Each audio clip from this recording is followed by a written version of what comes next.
Thank you very much, Tanivad. Good morning, everybody.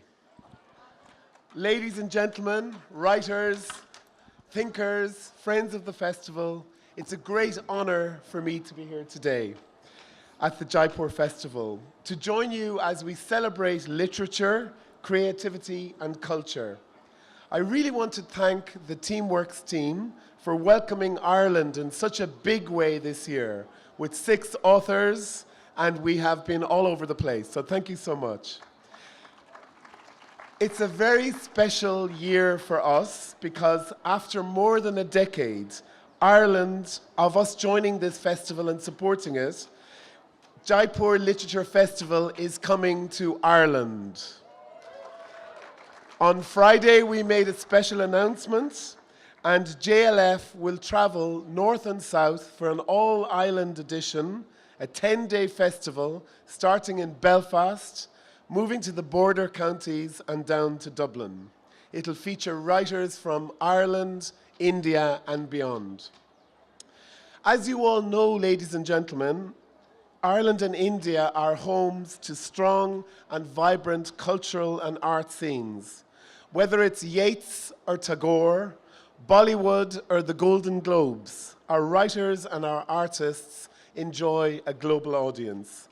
So it's such a pleasure for me as ambassador to be able to welcome you, and a particular pleasure to introduce a speaker who is very well known in Ireland and increasingly now known in the country of his father's birth. Leo Varadkar is a doctor by training, a politician by vocation, and today, as it confirms today by his presence, he's an author by choice. His book, Speaking My Mind, is not a conventional political memoir. It's not a chronological life story, nor an exercise in nostalgia. Instead, it's a thoughtful account of how a public figure thinks, argues, and makes decisions in real time, and often under tremendous pressure, and sometimes against prevailing opinion. As our introducer said, Leo served as Taoiseach, or Prime Minister, twice, during a period that tested leadership everywhere. He had to deal with Brexit, a global pandemic, and profound social change at home. But this book is not just about holding office. It's about ideas and the consequences of expressing them clearly. Dear friends, there's something very distinctly Irish and Indian about the tone of this book. It's skeptical of pomposity, it's alert to irony, and it's also quietly humorous about the limits of certainty. But it's also shaped by his personal history. Leo often speaks of the influence of his father, an Indian immigrant into Ireland, and of growing up between cultures, learning early how to listen, how to explain himself, and how to be comfortable with complexity. And of course, Jaipur is the home of conversation. And this festival exists because we believe that ideas matter most when they're spoken aloud and shared. Leo's book fits the bill perfectly. So I'm handing over to Georgina, and ladies and gentlemen, give a big cheer for Leo Varadkar. Kevin, thank you very much indeed. And Leo, what a pleasure it is to be here with you, and also to read such a candid book by a politician. We don't often believe what politicians say, but perhaps it's because you're now an ex-politician. Yeah, I think you can believe what we say most of the time, but sometimes it's how you say it. I think I did develop a reputation when I was rising up the ranks in politics as being somebody who was very straight talking, somebody who would say things that maybe people didn't necessarily want to hear. But as I got to the top, certainly when I became Prime Minister, that got much harder. So it was a great therapeutic experience to be able to write it all down in a book and maybe say some of the things that I couldn't say at the time, and there were good reasons for that. So it was a great experience really I think there's a book in everyone, and to actually write things down in itself is something that I found very therapeutic and helped me to make sense of everything that happened. Yeah, some people should keep their inner book inside, though, I think. Perhaps. Leo, I won't ask you to give any names. But, so let's just talk about your drive, because from a very, very early age, you knew you wanted to be a politician. But when you look at your family, your father an Indian doctor, your mother Irish, there didn't seem to be any family precedent until much later you come to India and find out you've got this incredible political heritage. Just tell us about that. Yeah, that's right. So my dad's from Maharashtra, my mother from Waterford in Ireland. Neither were ever involved in politics, members of a political party, at least not until they joined the party for me so they could vote in internal elections. But we were brought up interested in politics at home, listening to the news. We'd talk about politics over the dinner table. Even at the age of 7, I was aware of elections, would go down to vote with my mum at the polling station, which I found to be a really exciting experience. And my dad told me a little bit about the political heritage of my family, but maybe not as much as I realized, or maybe I didn't listen, because sometimes children don't listen to their parents as much as they should. But when I visited his hometown, our hometown, Varad, in Maharashtra, when I was Prime Minister of Ireland, I learned more about the story, because 2 of my uncles were imprisoned by the British. They're recognized freedom fighters by the Indian government. Both imprisoned by the British for a number of years. One was a lawyer, went on to be mayor of his town. The other was put in prison too, followed Gandhi, followed Bose as well. They took slightly separate paths. But also my aunt, Prabha, was involved in the march on Goa to liberate it from the Portuguese. So it was kind of strange that it was only after I'd been in politics for 20 years, was already Prime Minister of my country. It's only when I was there in our ancestral village that I really realized that politics was in my blood. And I think there is something that drives you if that's the case. Let's talk about drive and ambition, because we often think of ambition as a dirty word. But of course, you have been very, very focused on what you wanted. Yeah, and ambition isn't a dirty word. I think it can be very gendered sometimes. Men are ambitious, women are pushy, which I never kind of like to hear. So ambition is good, whether it's in a man or a woman. And look, nothing would be achieved in the world if there weren't people who are ambitious to achieve things or do things new or do things differently. But I think often you have to ask yourself, what's the reason behind it? And I think for some people it's self-aggrandizement, to make themselves bigger. And that's not a good form of ambition. And we're all guilty of that at times. I'm not going to pretend that I didn't or I don't have an ego. But I do think the vast majority of the time, I was doing what most politicians, I think, fundamentally want to do, which is to make their community, make their country a better place. And hopefully their legacy over time is around those things that they achieved. And you achieved a great deal, which is all documented in the book, and we'll go into some of it. And the stuff I didn't as well, so I'm honest about that. Exactly. I mean, what the wonderful thing about... I was not able to solve Ireland's deep housing crisis, but that's going to take some time, I think, no matter who's there. I mean, you go into your failures and you admit your failures too. I just want to talk a little bit about that transition from being a doctor into being a politician and those early steps. It was the only election you ever lost. Your very first one. My first one, yeah. I ran for the local elections. I was 20 years old, a student, a medical student, thought I knew everything, and thought that the people of West Dublin would be bowled over by my intellect and brilliance, and they were not. I think I came 5th or 6th in that election. Never lost an election after that. But one thing I did learn from it is I think you learn more from your defeats than from your successes, because if you don't succeed at something, you have to consider why, and then recalibrate and change your strategy. And one thing I really love about California, where you have a lot of tech people, a lot of people in business, they wear with pride the T-shirt of the startup company they set up that failed, because they say that they learned more from that than the one that's made them a billionaire or a millionaire or whatever. Yeah. Speaking of pride, gay pride. Tell us about coming out.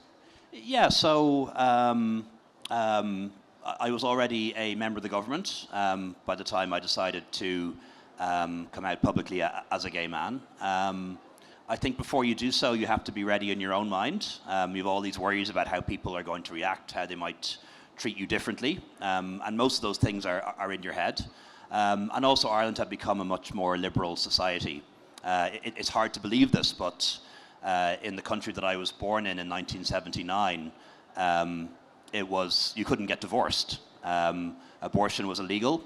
Only married people could access contraception, and even being gay was illegal up until 1993. But all that changed over a period of 20 years for lots of different reasons.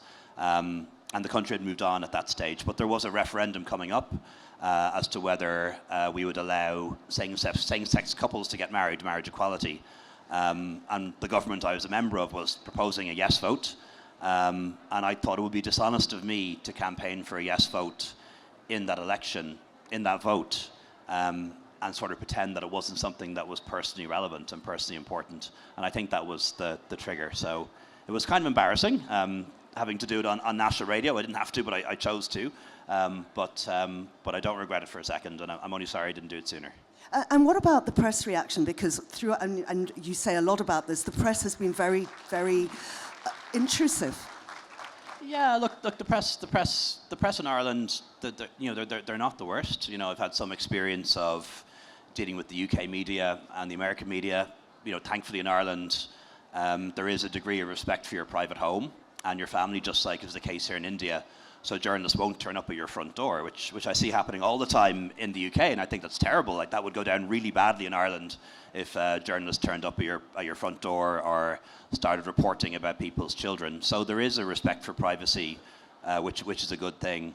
But I did find it difficult because you want to have a private life, you want to have personal time, and that can be very, very difficult if you're a public figure. And I know in most countries, big countries like India, politicians are surrounded by a security bubble. They're very hard to talk to, very hard to meet. Ireland, only 5.5 million people. It's very different. Even when movie stars come to Ireland, they don't need much security. But it only takes one person, to take a video of you or take a picture or send a tweet about you. And I found that quite difficult. And I actually thought as I got older, I'd find it easier.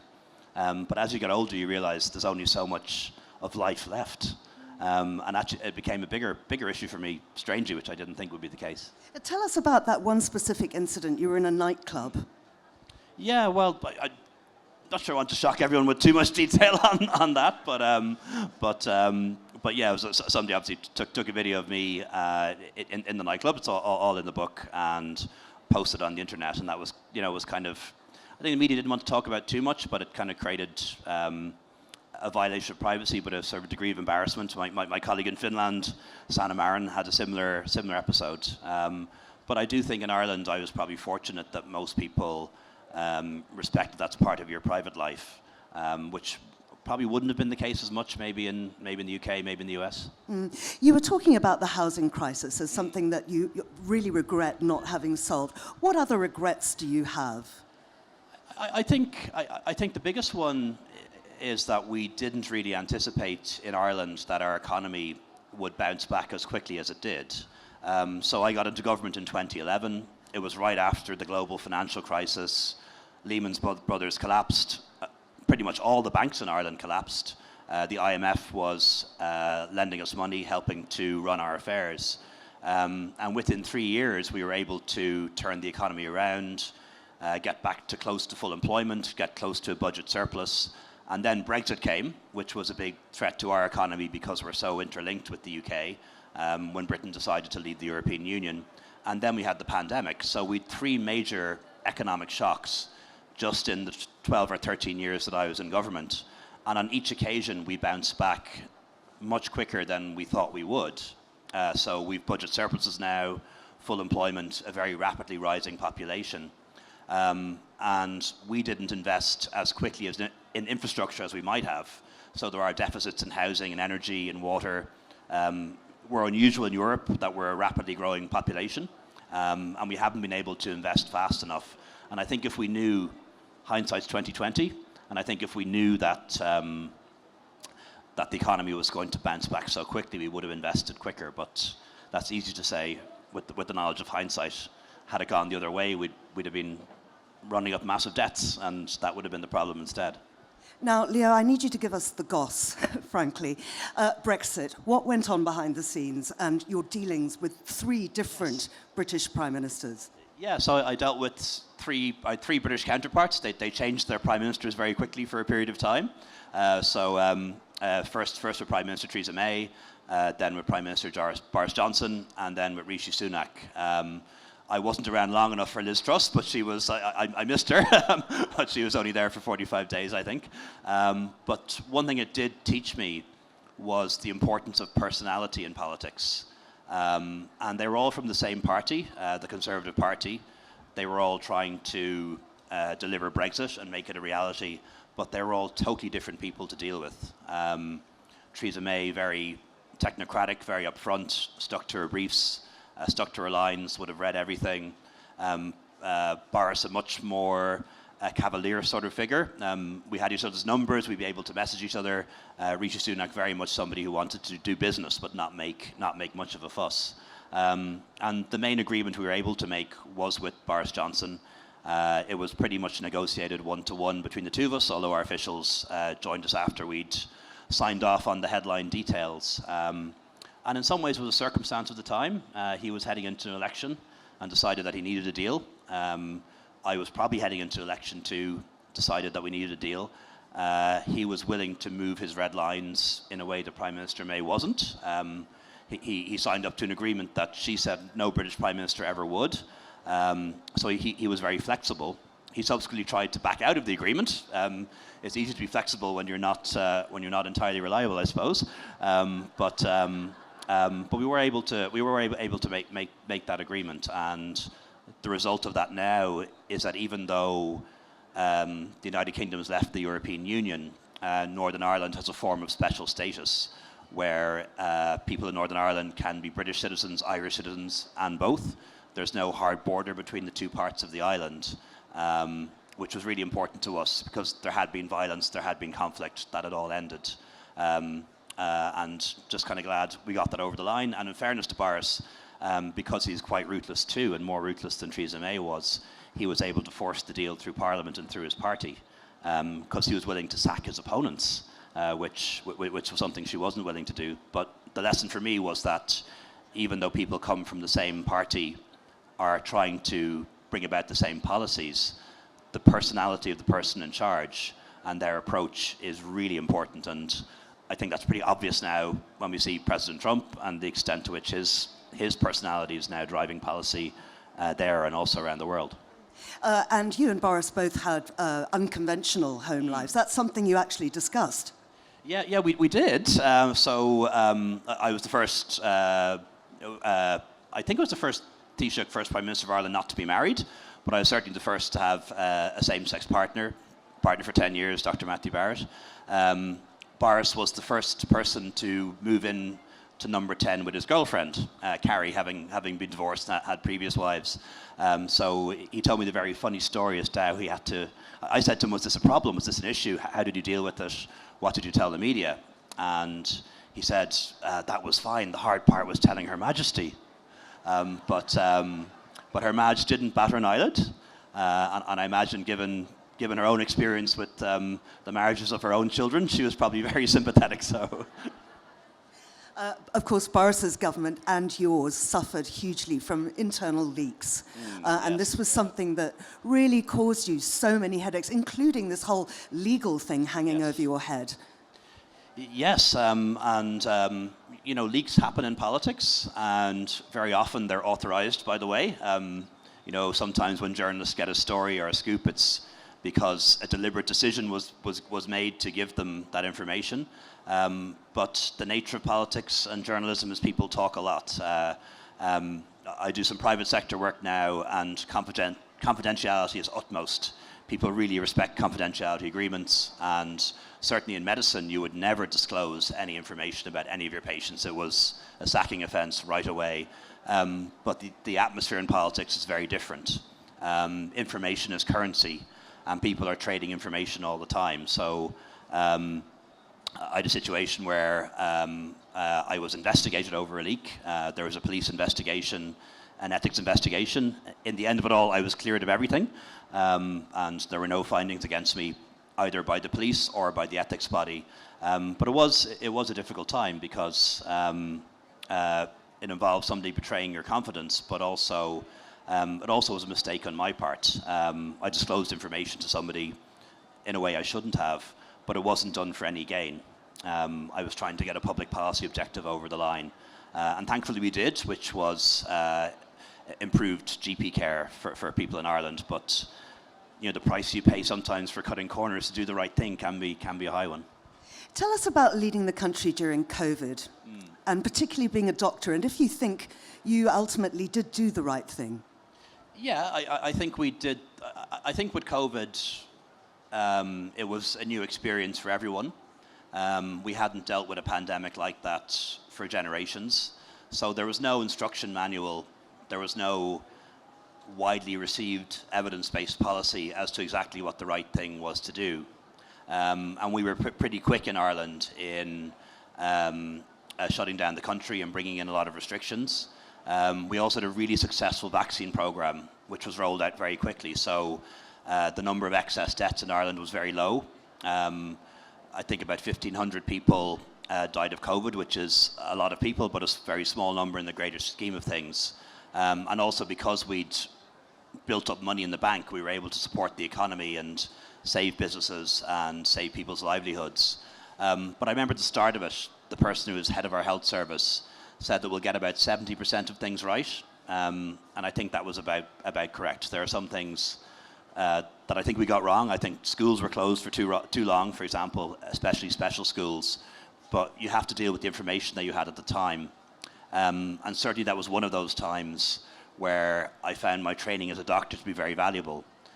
Because all of a sudden, all those lectures I attended about immunology and epidemiology were becoming very relevant. And I'll never forget the day when our chief medical officer, and this was weeks before COVID arrived in Ireland, presented me with the graph where I could see the moment where we would run out of ICU capacity.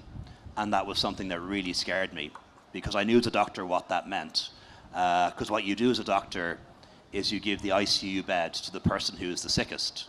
But the problem is the person who's the sickest might take that bed for 20 days. So when you run out of capacity, you sometimes have to sacrifice the people who are the sickest. So you can use that bed for 4 people that might only take 5 days because they're not so sick. And I wasn't willing to allow my colleagues, my family, my medical professionals that I knew to be put in that situation, what they call battlefield triage. And thankfully, that didn't happen. We never ran out of ICU capacity, but we came very close at certain points. And that really scared me, because it wasn't just a case of people dying of a virus. It would have been a case of us having to make a decision not to treat people or to prioritize the less sick over the very sick. And my medical training said to me that we couldn't take that risk. There were some great highlights to your annual trip to the US for the St. Patrick's Day, and your dealings, as you say, with these various presidents. Tell us about inside the White House. Yeah, so dealt with 2 presidents, President Trump in his first term, and then also President Biden. Again, very different people. President Biden is an Irish American, somebody who has a really heartfelt connection to Ireland, and that was a huge advantage for us. President Trump has a golf resort in Ireland, but not the same level of connection to Ireland that President Biden had. I think for President Trump, he's a very charming host, and you kind of see that when people, with the exception of President Zelensky, when people go to visit him. Even New York Mayor Mamdani, for example, got a very warm reception. So he's a very pleasant host, but it does feel strange. You go into the White House, you sit in the Oval Office.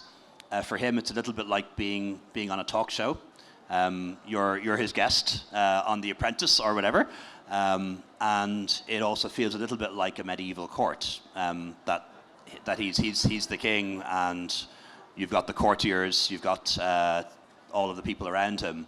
And thankfully, I didn't have to bend the knee or present him with a valuable gift. But it was a very different experience than might be the case, I think, dealing with the conventional politician. Although I do think Trump in his second term is different to his first term. the 4 years that he spent out of office, particularly having felt that the election was stolen from him, which it wasn't, by the way, and also particularly having been subject to prosecution, I think it's made him quite embittered. And the Trump second term that I see is much more worrying to me, I think, than the first term. And also the first term, you had the checks and balances there in Congress, in the courts, which don't really seem to be working at the moment, and that's quite a worry. Is he leading us into global conflict? Oh, look, I'm an optimist, and I don't think so. And he does seem to covet the Nobel Peace Prize.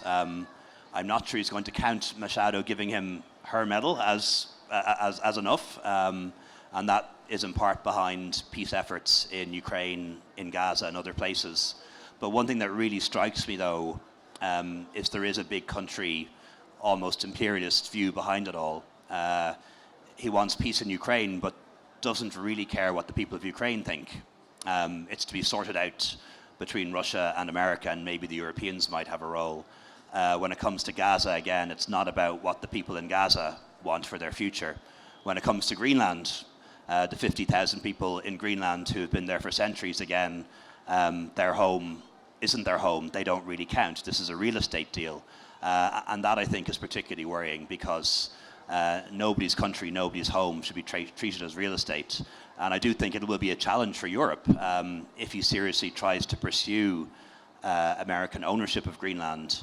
That will cause European countries to have to make a choice between being with America, which we have been for 75 years, or going our own way, saying that this marriage that has worked very well for 75 years isn't working anymore, that we have an abusive spouse and we're leaving this time. And that's a big test, I think, if he does try to take over Greenland. I think there's a pathway around a sovereign US base. We know Diego Garcia in the Indian Ocean. We know there are sovereign bases in Cyprus. Something could be done as a compromise to allow the US to have a sovereign base in Greenland. But if he really wants territorial expansion, and bear in mind, in his inauguration speech, he specifically mentioned the term territorial expansion and manifest destiny. And he may, in his own mind, want to be the first US president since William McKinley to extend the boundaries of the US. And if he wants to do that, if that's what this is about, then I think we're in for trouble, and we're in for a big confrontation between the US and Europe. Thank you for that very candid response. Leo, you have long been involved with Gaza, and you made a big point of bringing it up to Joe Biden. What did you say? Yeah, so I suppose with President Biden, what I mainly wanted to do was to explain to him why Irish people feel very strongly about the situation in Gaza and in Palestine.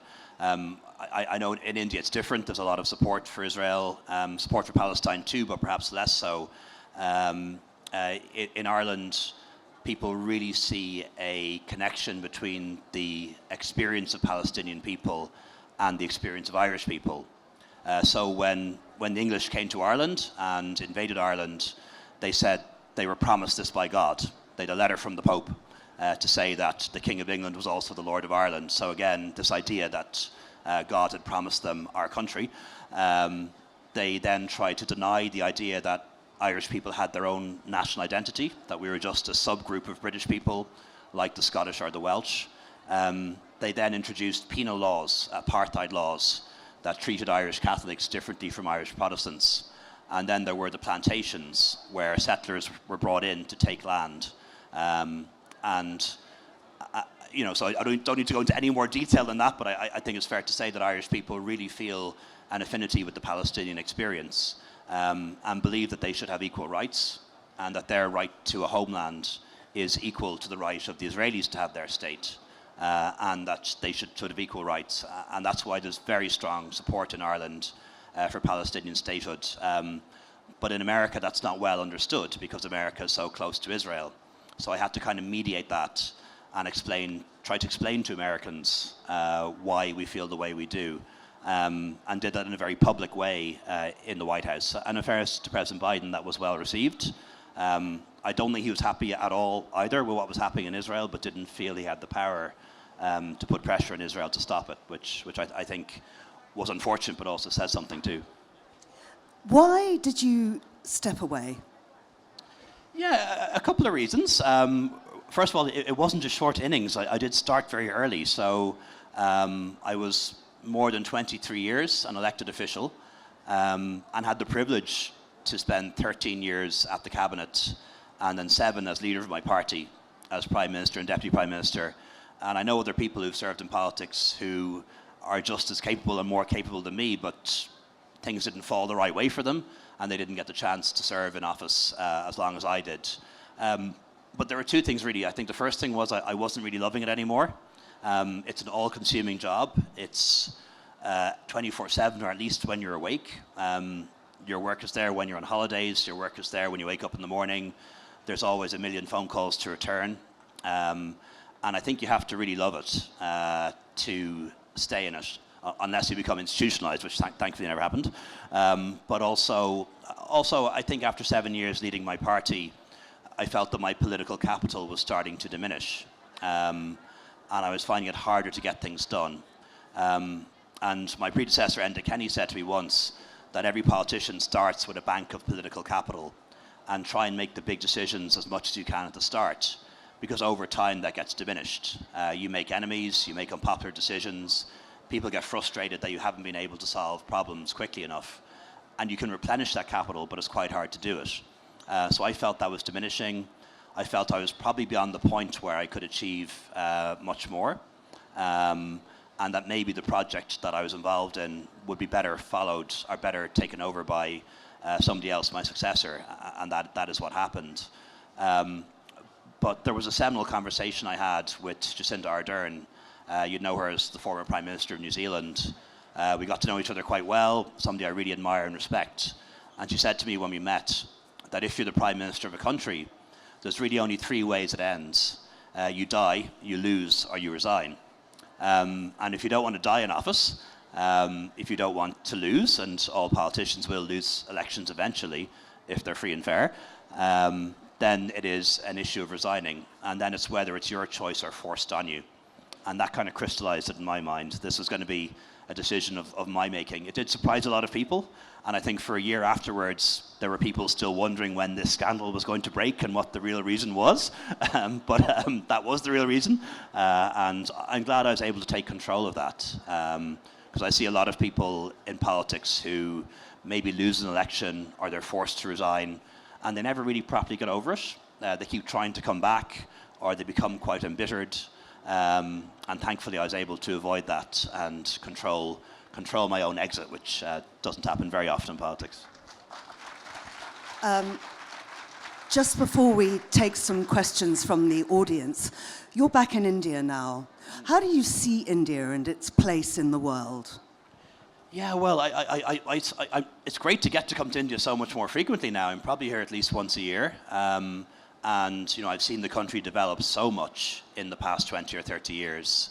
And I am very, very confident about India's place in the world as a leading country in the world, a leading economy in the years to come. You know, even when I started in politics 20 years ago, saying that India would be the 3rd or 4th biggest economy in the world would have seemed a bit absurd. And that is now the case already, depending on how you measure it. And I think India is going to be a crucial and seminal nation in world affairs over the next 20 or 30 years, alongside China, the US, and the European Union, if we can properly come together. And one thing I really hope we can do is build up relations between Ireland and India, something I want to be part of, but also have a closer relationship between the European Union and India, particularly around trade and economics, and also shared values. You know, countries that have a heritage of democracy, of the rule of law, of human rights, of respecting diversity within their populations. There's so much, I think, that Europeans and Indians have in common that might be less so the case with other countries.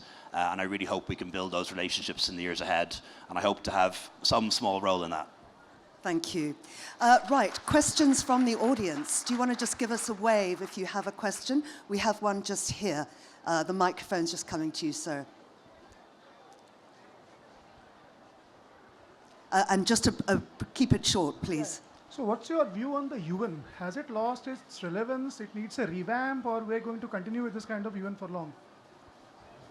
Yeah, well, look, I'm a big supporter of the United Nations, and as a small country, we benefit more from multilateralism than the alternative. The UN, I think, really only works when the big powers want it to work, and it's pretty clear that President Trump is not that interested in the UN. Russia, because of Ukraine, is not interested in the UN. China hasn't really decided where they see their role in the UN yet. So it's an important organization that does really important work on the ground. Like, for example, with refugees or the World Health Organization. But as a geopolitical organization that can help bring about peace and mediate peace, it just isn't working and isn't functioning at all. And I think two things are required. One is reform. It is absurd to me that the 5 permanent members are the 5 members that won the Second World War 75 years ago. It doesn't reflect the real world. India is not there as a permanent member. 35 countries with 1 million Muslims are not there as permanent members either. But also, it can only really work when there's a commitment from the key leaders in the world. And that's just not the case currently with President Trump and Xi. And I think those two things are very much missing. But that's not to take away in any way from the actually really profound and important work that many of its agencies do, whether it's helping refugees around the world, whether it's observing human rights, whether it's the work the World Health Organization does on vaccines. All that is really important. But the big picture stuff, that's not functioning at all, which is regrettable. Another question from the audience. We have one here. Thank you. What advice would you give your predecessor, and what qualities are required into being a leader of a country? You took my successor. Yeah, well, the main advice I gave him was to be yourself and to trust your own instincts as much as you can. What I often say to people is I think the real values that help in politics are energy, enthusiasm, and experience. And the most important feelings and values to avoid are bitterness, jealousy, and paranoia. And I see those things consuming so many people in politics. And if you start having those feelings, try and work on them. And give us a wave. Yes, down there. And then after him, the man in front of him. Mr. Varadkar, thank you. The timing and geography of your experience is extraordinary. Given that, I have to ask you the question, which of the following 3 do you think is going to fracture and crack first? The United Kingdom, the European Union, or NATO? Oh, that's, the assumption in that question is that any of them are going to crack. And I'm not convinced that any of those bodies, the UK or the EU or NATO, are going to crack. I think the one that is at most risk now is NATO, and that's because the Americans are not committed to the transatlantic alliance in the way they were in the past. And you would have seen only a few months ago European leaders signing up to spend 5% of their GDP on defence, in the hope that would convince President Trump and the Americans to recommit to NATO, more or less saying that we're going to spend an absolute fortune buying American weapons if you recommit to NATO. And we see now President Trump, only a few months later, is threatening to take over Greenland, which is part of the Kingdom of Denmark, which is a NATO country. So I think the one that is most at risk by quite a distance for that reason is NATO. But it really underlies why Europeans need to get their act together when it comes to our own defence. And that, when I say Europeans, I mean the EU working with the UK, which remains a really important partner and is starting to come closer to the European Union again.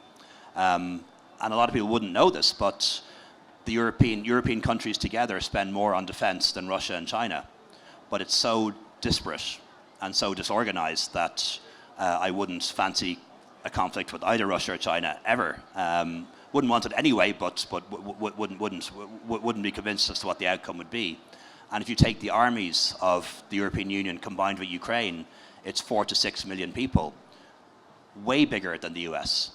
But again, because we've depended on the US for so long, we haven't managed to organize ourselves properly. And we've left ourselves in a very vulnerable position with threats now from the West, from the US, and that threat from the East, from Russia. And then the man in the orange, yeah. Good morning to both of you. So, what do you do for self-care when the news or social media feels really heavy and negative towards the queer people? Yeah, thank you. Yeah, well, and it is. It can be extremely nasty, especially X. Less so the other platforms. Most of the time, I just ignore it, and I did get very good at ignoring social media. One of my techniques was to have my public-facing social media on a separate phone, which was good for two reasons, because I could still have my phone and then just leave the other phone somewhere else if I needed a night off or a weekend off. Also reduced the risk of me saying something stupid in a rage, or perhaps having had a few glasses of wine, which is always always a risk. So being able to turn it off, I think, is important. And I know a lot of politicians, they keep two phones and they keep separate accounts for that reason. A lot of public figures do. But I think when it comes to self-care generally, you've probably heard of the 5 Fs, and it's faith, family, fitness, free time, and fun. And people will find different Fs that work for them. Faith, prayer is very important for some people, not so much for me. Family can be really important. For me, it's fitness. I like to get to the gym or out for a run or for a swim every day, because that's a good way to check out and turn off. And also finding time for finding free time and finding time for fun, I think, is really important. And some of what I do in Harvard is around executive education. And you get the same question from CEOs of big companies. What are the things I can do around self-care? And I think if you pick 2 or 3 of those 5s, you'll be able to get the balance right. At this point, I'd like to invite His Excellency, the Ambassador of Ireland, back onto the stage. And the reason I'm doing that, Leo, is that there is one date that keeps cropping up in the book. And it's today's date. It's the 18th of January. And the reason that that's significant is that it's your birthday. Ladies and gentlemen, I think the Ambassador is going to lead us in a chorus of happy birthday. I didn't know I had to do this. You're going to join me then. Okay, I think we've got a cockamillish, as we call it, a cake. So you have to stand up. So everybody, happy birthday to you. Happy birthday to you. Happy birthday, dear Leo. Happy birthday to you. You're a good singer.